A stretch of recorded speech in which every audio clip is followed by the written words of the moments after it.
Now our next topic is civil disobedience movement, salt march and the sense of collective belonging. Hello friends, आज की video में हम लोग detail में discuss करने वाले हैं एक बहुत ही इम्पोर्टेंट टॉपिक जिसका नाम है सिविल डिसोबीडियंस मूवमेंट, जिसे सॉल्ट सत्याग्रह या डांडी मार्च भी कहा जाता है। पिछली वीडियो में हमने देखा कि कांग्रेस लीडर्स ने ब्रिटिश गवर्नमेंट को नेहरू रिपोर्ट भेज दी थी। ये बात है, इसे अपनी जेब में रख ले पीटर। और साथ ही ये अल्टीमेटम दिया था कि अगर ये रिपोर्ट 1 साल के अंदर अंदर इम्प्लीमेंट नहीं की गई तो इसका अंजाम बुरा होगा और ऐसी कंडीशन में कांग्रेस एक बड़े मूवमेंट को लॉन्च कर सकती है। तो यहाँ पर अगर सारी चीज़ों को क्रोनोलॉजिकल ऑर्डर में देखने की कोशिश करें तो चीज़ें कुछ इस तरह से हैं। दिसंबर 1928 में नेहरू रिपोर्ट ब्रिटिश गवर्नमेंट को भेजी गई और अल्टीमेटम दिया गया था 1 साल का, यानी दिसंबर 1929 तक का। तो दिसंबर 1929 तक कांग्रेस को ब्रिटिश गवर्नमेंट के जवाब का इंतज़ार था, लेकिन ब्रिटिश गवर्नमेंट ने ना तो नेहरू रिपोर्ट को इम्प्लीमेंट किया था और ना ही उन्होंने कोई जवाब भेजा। तो एक बात तो यहाँ पर तय है कि कांग्रेस को अब एक मास मूवमेंट लॉन्च करना ही पड़ेगा। तो हुआ क्या कि उसी महीने कांग्रेस का 1929 लाहौर सेशन हुआ, जिसके प्रेसिडेंट चुने गए जवाहरलाल नेहरू। यहाँ पर जवाहरलाल नेहरू ने अपनी स्पीच में बोला कि देखो भाई, नेहरू रिपोर्ट के जरिए हमने ब्रिटिश गवर्नमेंट से डोमिनियन स्टेटस की मांग की थी और इसको एक्सेप्ट करने के लिए 1 साल का समय भी दिया था, बट ब्रिटिश गवर्नमेंट ने इसे नहीं माना। तो ये बात अब यहाँ पर ख़त्म होती है। अब अगर ब्रिटिश गवर्नमेंट डोमिनियन स्टेटस देना चाहे भी तो हमें नहीं चाहिए। तो यहाँ पर जवाहरलाल नेहरू ने बताया कि अब से कांग्रेस का सिर्फ एक ही गोल होगा और वो है पूर्ण स्वराज, यानी कंप्लीट इंडिपेंडेंस। इससे कम कुछ नहीं चलेगा। तो बेसिकली दिसंबर 1929 लाहौर सेशन में पूर्ण स्वराज रेजोल्यूशन पास किया गया। लाहौर सेशन के आखिरी दिन यानी 31 दिसंबर 1929 को लाहौर में रावी नदी के किनारे नेहरू जी ने भारत के झंडे को फहरा दिया और ये डिक्लेयर कर दिया कि आने वाली 26 तारीख यानी 26 जनवरी 1930 को पूर्ण स्वराज डे मनाया जाएगा। तो इस दिन के बाद से हर साल 26 जनवरी को पूर्ण स्वराज डे मनाया जाने लग गया। अब क्योंकि कांग्रेस लीडर्स ने जब नेहरू रिपोर्ट ब्रिटिश गवर्नमेंट को दी थी तो ये अल्टीमेटम दिया था कि अगर 1 साल के अंदर अंदर इसको इम्प्लीमेंट नहीं किया गया तो कांग्रेस जो है वो एक मास मूवमेंट लॉन्च करेगी। तो यहाँ पर कांग्रेस वर्किंग कमेटी ने इसकी जिम्मेदारी गांधी जी को दी। तो अब गांधी जी के सामने मिशन था सिविल डिसोबीडियंस मूवमेंट को लॉन्च करने का।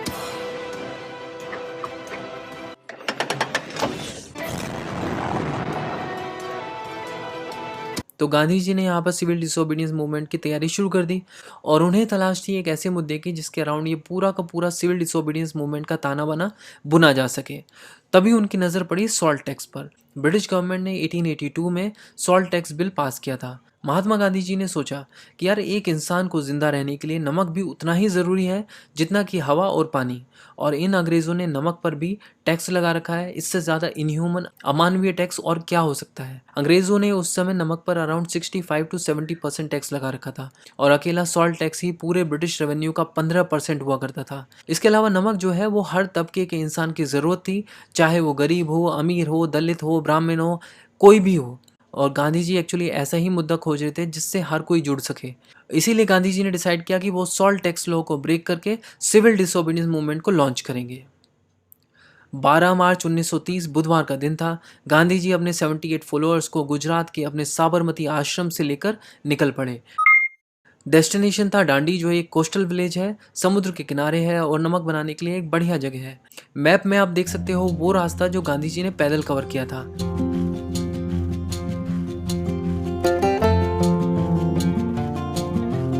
साबरमती आश्रम और डांडी के बीच टोटल दूरी थी 390 किलोमीटर की। गांधी जी की इस पथ यात्रा को ही डांडी मार्च कहा जाता है। गांधी जी ने ये 390 किलोमीटर की दूरी 24 दिनों में पूरी की।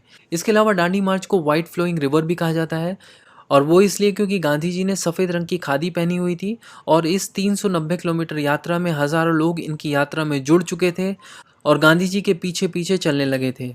और ये सब लोग भी सफ़ेद रंग के खादी कपड़े पहने हुए थे और ऐसा लग रहा था कि मानो एक सफ़ेद रंग की नदी बह रही हो। इसीलिए इस डांडी मार्च को व्हाइट फ्लोइंग रिवर भी कहा जाता है। लगभग 50,000 लोग गांधी जी के साथ डांडी पहुंचे और 6 अप्रैल 1930 की सुबह गांधी जी ने डांडी के समुद्र तट पर एक मुट्ठी नमक बनाकर ब्रिटिश सॉल्ट लॉ को तोड़ दिया और इसी के साथ शुरुआत हो गई सिविल डिसोबीडियंस मूवमेंट की। इसके अलावा गांधी जी ने यहाँ पर एक कसम खाई कि साबरमती आश्रम अब वो तब तक नहीं लौटेंगे जब तक देश को आज़ाद नहीं करा देते। और एक्चुअली में गांधी जी साबरमती आश्रम इसके बाद कभी नहीं लौट पाए, इवन देश के आज़ाद होने के बाद भी। दांडी मार्च को सपोर्ट करते हुए तमिलनाडु में सी राजागोपालाचारी ने भी एक सिमिलर मार्च की, त्रिचिनोपोली से वेदारण्यम। चल दिया तेरी बात मान कर, तेरा हाथ थाम कर। इसके अलावा मालाबार रीजन के के कलप्पन ने भी मार्च की कैलिकट से पय्यनूर तक, जो कि 128 किलोमीटर था।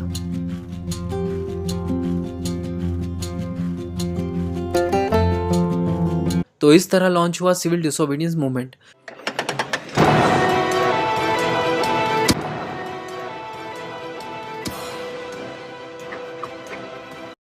बट सिविल डिसोबीडियंस मूवमेंट में करना क्या था, यानी इसके फीचर्स क्या क्या थे, ये समझना ज़रूरी है। गांधी जी की पहली शर्त तो हमेशा की तरह यही थी कि जो भी इस मूवमेंट से जुड़े उसे नॉन वायलेंट रहते हुए इस मूवमेंट का पार्ट बनना होगा। वायलेंस या हिंसा की यहाँ पर कोई जगह नहीं है। इसके अलावा गवर्नमेंट को किसी भी तरह का कोई भी लैंड टैक्स नहीं देना है। हर एक ब्रिटिश गवर्नमेंट ऑर्गेनाइजेशन और इंस्टीट्यूशन को बॉयकॉट करना है, जैसे schools, colleges, courts of laws, legislature, elections etcetera. यहाँ तक कि सिविल सर्विसेज, मिलिट्री और पुलिस सर्विसेज को भी बॉयकॉट करना होगा। अगर ब्रिटिश सरकार में सरकारी नौकरी करते हैं तो छोड़ देनी होगी। विदेशी सामान और दारू बेचने वाली दुकानों की पिकेटिंग करनी होगी। पिकेटिंग का मतलब होता है कि इन दुकानों के सामने शांतिपूर्ण तरीके से धरने देने होंगे। इसके अलावा अगर कोई भी कस्टमर्स इन दुकानों पर सामान खरीदने के लिए आता है तो उसको प्रॉपर रीजंस देके कन्विंस करो कि वो ऐसा ना करे। साथ ही मास स्ट्राइक्स और पोजीशंस निकालने होंगे। कहने का मतलब एकदम पीसफुल तरीके से ब्रिटिश गवर्नमेंट को बिल्कुल डिसफंक्शन करना था। गांधी जी का मानना था कि अगर हम लोग ये सारी चीज़ें करें तो ब्रिटिश गवर्नमेंट की बैटरी डाउन हो जाएगी। अब गांधी जी ने दांडी में सॉल्ट लॉ ब्रेक करने के बाद डिसाइड किया कि अब नेक्स्ट काम वो ये करेंगे कि एक शांतिपूर्ण तरीके से धरासना सॉल्ट वर्क्स पर रेड मारेंगे। इसी को धरासना सत्याग्रह भी कहा जाता है। Dharasana salt works actually Dandi से 125 किलोमीटर दूर था। उस समय वाइसरॉय थे लॉर्ड इरविन, जो ब्रिटिश इंडिया के वाइसरॉय रहे 1926 से 1931 तक। गांधी जी ने लॉर्ड इरविन को खुद लेटर लिख के बताया कि वो दांडी से धरासना रेड मारने के लिए जा रहे हैं, ब्रिटिश सरकार में दम है तो आके रोक ले। ऑलरेडी 50 से 60 हज़ार लोग गांधी जी के साथ दांडी पहुंच चुके थे और अब कह रहे थे कि ये धरासना जाके रेड मारेंगे। तो लॉर्ड इरविन को लगा कि यार ये देश में हो क्या रहा है, अगर ये मूवमेंट की शुरुआत है तो आगे ना जाने क्या क्या होगा, और पहले कभी ऐसा ना देखा ना सुना। मामला हाथ से निकलते जा रहा था। तो ब्रिटिश गवर्नमेंट घबरा गई। तो अब ब्रिटिश गवर्नमेंट ने मूवमेंट को सप्रेस करने की तैयारी शुरू कर दी। इसे सर से पांव तक इतना लोहा पहना दो कि उसके बाद ना तो ये बगावत के लिए सर उठा सके, ना आजादी की तरफ कदम बढ़ा सके। सबसे पहले गांधी जी को अरेस्ट कर लिया गया, फिर नेहरू जी और सरदार पटेल को भी। पर कांग्रेस किसी भी हाल में इस मूवमेंट को रोकना नहीं चाहती थी। वो धरासना मार्च को स्टॉप नहीं कर सकती थी। तो गांधी जी के अरेस्ट होने के बाद धरासना मार्च को लीड कर रहे थे अब्बास तैयब जी, और इनके साथ थी गांधी जी की वाइफ कस्तूरबा गांधी। लेकिन पुलिस ने रास्ते में इनको भी अरेस्ट कर लिया। इसके बाद सरोजनी नायडू ने इस मार्च को लीड करना शुरू किया। धरासना पहुंची। धरासना पहुंचते ही पुलिस ने लाठीचार्ज कर दिया। बट यहाँ पूरी दुनिया की मीडिया मौजूद थी और ये एक इंटरनेशनल न्यूज़ बन गई। ब्रिटिश गवर्नमेंट ने बहुत ही ब्रूटल वे में पीसफुल प्रोटेस्टर पर लाठियां बरसा दी थी और ब्रिटिश गवर्नमेंट पूरी दुनिया में एक्सपोज हो चुकी थी और सभी देशों ने इसे कंडेम किया।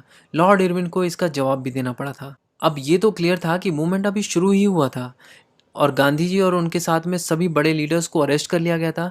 लेकिन बड़े बड़े लीडर्स को अरेस्ट किए जाने के बाद भी ये मूवमेंट आगे चलता रहा और ज़्यादा बढ़ते रहा, रुका नहीं। क्योंकि गांधी जी ने दांडी मार्च के दौरान जहाँ जहाँ बीच में स्टॉपेज लिया था वहाँ पर अपने पीछे चलने वाले लोगों को एड्रेस किया था और बताया था कि सिविल डिसोबीडियंस मूवमेंट के क्या क्या ऑब्जेक्टिव्स हैं और उन्हें क्या क्या करना है। इसीलिए गांधी जी और बाकी लीडर्स के अरेस्ट हो जाने के बाद भी ये मूवमेंट आगे चलता रहा। ब्रिटिश गवर्नमेंट सभी लॉज तोड़ने वाले लोगों को उठाकर जेल में डालती रही। मूवमेंट सप्रेस करने के लिए पुलिस फायरिंग्स, लाठीचार्ज और ना जाने क्या क्या हुआ। 60,000 से भी ज़्यादा लोग एक ही साल में जेल में डाल दिए गए। जिन लोगों ने टैक्सेस नहीं पे किए थे उनकी प्रॉपर्टीज जब्त कर ली गई।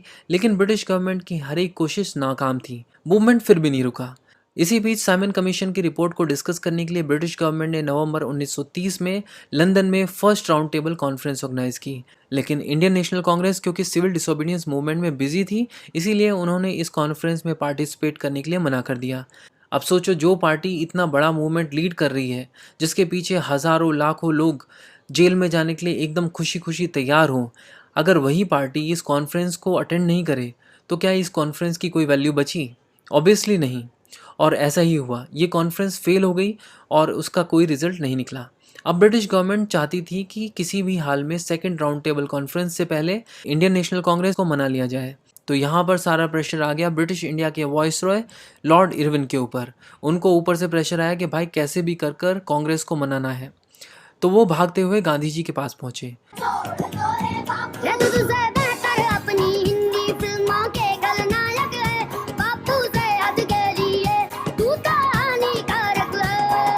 जब ये खबरें अखबारों में छपी तो लोगों में खुशी की लहर दौड़ गई। उनको यहाँ पर महसूस हुआ कि एक मास मूवमेंट की ताकत क्या होती है।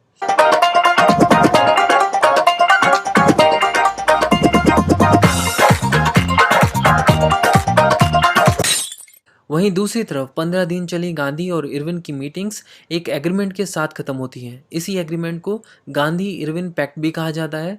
इसी पैक्ट की टर्म्स एंड कंडीशन के हिसाब से गांधी जी ने सिविल डिसोबीडियंस मूवमेंट को एंड कर दिया और साथ ही सेकंड राउंड टेबल कॉन्फ्रेंस को ज्वाइन करने के लिए लंदन चले गए। अब हम सिविल डिसोबीडियंस मूवमेंट से रिलेटेड कुछ इंपॉर्टेंट फैक्ट्स देख लेते हैं। खान अब्दुल गफ्फार खान, जो कि गांधी जी के बहुत बड़े फॉलोअर थे, उन्होंने पेशावर में इस मूवमेंट को लीड किया था। खान अब्दुल गफ्फार खान एक बहुत बड़े नॉन वायलेंस के प्रीचर थे और क्योंकि नॉर्थ वेस्ट फ्रंटियर प्रोविंस को बिलोंग करते थे, इसीलिए इनको फ्रंटियर गांधी भी कहा जाता था। अब्दुल गफ्फार खान ने 1929 में एक ऑर्गेनाइजेशन इस्टेब्लिश की थी जिसका नाम था खुदाई खिदमतगार, यानी सर्वेंट्स ऑफ गॉड। ये खुदाई खिदमतगार हमेशा लाल रंग के कपड़े पहनते थे, इसीलिए इन्हें रेड शर्ट्स भी कहा जाता है। इसके अलावा एक फैक्ट ये भी है कि सिविल डिसोबीडियंस मूवमेंट के दौरान ईस्टर्न पार्ट ऑफ इंडिया में लोगों ने चौकीदारी टैक्स देने से मना कर दिया। देखो, सबसे पहले एक क्वेश्चन आता है कि भैया इतना बड़ा कम्युनिटी है, इतना डिफरेंट कम्युनिटीज़ है, रिलीजन है, लैंग्वेज है, तब भी सेंस ऑफ कलेक्टिव बिलोंगिंग कैसे आया? तो सबसे पहला पॉइंट है यूनाइटेड स्ट्रगल। सबको एक ही मकसद था कि ब्रिटिशर्स को इंडिया से भगाना है। सब लोग एक साथ आके लड़ाई किए तो सब लोग यूनाइट हो गए, यूनाइटेड स्ट्रगल। सेकंड था कि कल्चर्ड प्रोसेस जो है वो बहुत बड़ा रोल प्ले किया, जैसे कि हिस्ट्री, फिक्शन, सॉन्ग्स, ये सब। थर्ड जो है वो सिंबल ऑफ भारत माता, जो कि कौन इसको लाया था? बंकिम चंद्र चट्टोपाध्याय जो है सो भारत माता का सिंबल लाए थे। जैसे हम लोग आज भी बोलते रहते हैं भारत माता की जय, भारत माता की जय, तो ये पेट्रियोटिक फीलिंग जगता है अंदर में। तो इससे जो है सो सब लोग आपस में साथ में आ गए। और बंकिम चंद्र चट्टोपाध्याय ने एक जो हमारा नेशनल सॉन्ग है वंदे मातरम, वो भी इन्होंने ही लिखा था। और ये जो सेंस ऑफ कलेक्टिव बिलोंगिंग था ना, ये डेवलप हुआ इंडियन फॉल्कलोर से भी। जैसे कि लोग क्या करते थे, रिकॉर्ड करते थे फॉल्क सॉन्ग्स वगैरह और गांव वगैरह में जा के बजाते थे। तो लोग जो है तो लोग में देशभक्ति जगता था। जैसे एग्जांपल मैं देता हूँ, मेरे देश की धरती सोना उगले उगले हीरे मोती, मेरे देश की धरती। अभी तक तुम लोग का रोंगटा वगैरह खड़ा हो गया होगा। तो ये देशभक्ति ऐसे ही जगता है। नंबर 5 पॉइंट क्या है? Reinterpretation of history. मतलब ब्रिटिशर्स जो है ना वो इंडिया को देखते थे as an backward, incapable of governing themself. मतलब तुम लोग जो है सो खुद को गवर्न नहीं कर सकता, हम ही लोग को करना पड़ेगा। तो हम लोग अब बोले कि अच्छा बेटा, मतलब हम ही लोग जो है सो ठीक है जो भी। तो हाँ, मतलब अब इंडियन, लेकिन जो है ना Indian saw their history as India's greatest achievement, development in science, maths, religion, culture, law, trade, सब चीज़ में। तो हमारे जब हम ये सब सोचते हैं ना, आज हम लोग जब ये सब सोचते हैं तो हमारा सीना चौड़ा हो जाता है कि भाई जीरो। सो नाउ अपन ने इस पूरे रिवीजन के अंदर क्या क्या चीज़ें देखी इस पूरे चैप्टर के अंदर, तो मेन चीज़ें अपन को याद रखनी है खास, वो अपन एक बार फिर से रिवाइज कर लेंगे। सबसे पहले अपन ने चैप्टर में देखा था the effect of first world war. First world war की वजह से हम इंडियंस के जो मूवमेंट, फ्रीडम मूवमेंट चल रहे थे, उनको कैसे हेल्प मिली थी, डिफेंस एक्सपेंडिचर कम हुआ था और ब्रिटिशर्स जो है विलेजर्स को फोर्सफुली रिक्रूट कर रहे थे आर्मी में। बहुत सारे रीजन्स अपन ने फर्स्ट वर्ल्ड वॉर में देखे थे। क्रॉप फेल्यूर हुआ था। फिर अपन ने खिलाफत मूवमेंट देखा था कि जो खलीफा थे, उन खलीफा के प्लेस पे ब्रिटिशर्स आने वाले थे और उसका ओपोज करने के लिए इंडिया में जितने भी मुस्लिम्स थे वो सब मुस्लिम्स जो है उसका खिलाफत कर रहे थे, मतलब उसका ओपोज कर रहे थे। इसके लिए अपन ने देखा इनके 2 लीडर्स थे, मोहम्मद अली एंड शौकत अली।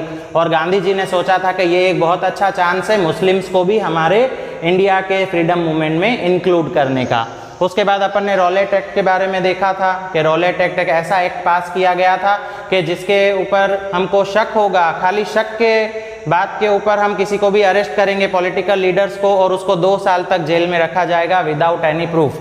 उसके बाद अपन ने नॉन कॉपरेशन मूवमेंट के बारे में पढ़ा था। नॉन कॉपरेशन में बहुत सारे टॉपिक्स अपन ने कवर किए थे, participation of women, middle class participation, बहुत सारी चीज़ें अपन ने नॉन कॉपरेशन मूवमेंट में देखी थी। नॉन कॉपरेशन का मेन पर्पस क्या था कि ब्रिटिशर्स को कॉपरेट नहीं करना है। और सत्याग्रह इसके अंदर अपन ने देखा था, चौरी चौरा में जो चंपारण बिहार में सत्याग्रह हुआ, अहमदाबाद में हुआ, खेड़ा सत्याग्रह हुआ। फिर अपन सिविल डिसोबीडियंस पे आए, उसके अंदर भी हमने फॉरेन प्रोडक्ट्स को बाइकआउट किया और लिकर शॉप्स को बंद करवाया, ज़्यादा से ज़्यादा ब्रिटिशर्स का अपोज किया गया। फिर सॉल्ट लॉ को ब्रेक करने के लिए गांधी जी ने जो है साबरमती आश्रम से लेके और दांडी तक जो है पैदल चल के सॉल्ट मार्च निकाला था। फिर अपन ने लास्ट में देखा था the sense of collective belongings, मतलब जितने भी इंडियंस हैं सबको एक साथ कलेक्ट करना था, यूनिटी में लाना था और इसके लिए ट्राई कलर फ्लैग्स भी बनाए गए और भारत माता के इमेजेस भी बनाए गए। साथ साथ में अलग अलग फोक टेल्स और जो है फोक सॉन्ग्स के जरिए नेशनलिज्म की फीलिंग को ज़्यादा से ज़्यादा लोगों के अंदर क्रिएट किया गया और लास्ट में क्विट इंडिया मूवमेंट हुआ और ब्रिटिशर्स जो है इंडिया से चले गए।